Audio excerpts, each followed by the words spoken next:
Илья Кадушкинның эш көне менә шулай башлана. Социаль хезмәткәр тәҗрибәсенә нибары ярты ел гына. Шулай да хатын-кыз эшенең нечкәлекләренә төшенергә өлгергән ул.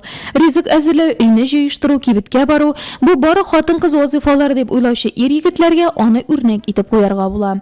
И это не только женская работа, все она умеет делать. Бу хатын-кызлар эше генә дип санамыйм. Барысын да эшли беләм. Идән дә юа, ашарга да пешерә.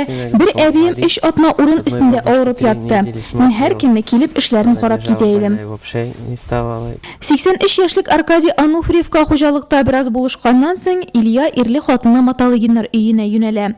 Өлкәннәр карлык көннәрендә бер-берсенә терәк булсалар да авыр эшкә ярамыйбыз дип белдерәләр. Шуңа да социаль хезмәткәргә мөрәҗәгать иткәннәр. День ходишь, 2 лет. Картайдык инде, сәламәтлегебез какшады. Рәхмәт менә Илья килеп булышкалап китә. Радость. Илья Кадушкин моңа кадәр кизү торучы булып та эшләп карый, хезмәт биржасы аркылы үз эшендә башлап җибәрә. Әмма бары бу һөнәрдә генә үземне таптым дип белдерә.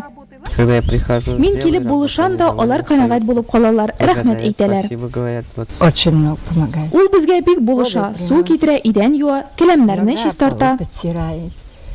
Нурлат районында ярдәмгә, игътибарга, кайгыртуга мохтаҗ булган өлкәннәргә 50 социаль хезмәткәр хезмәт күрсәтә. Һәм алар арасында үз эшләрен яратучы менә шундый затлар булганда, әби-бабайларыбыз өчен борчылмасак та була.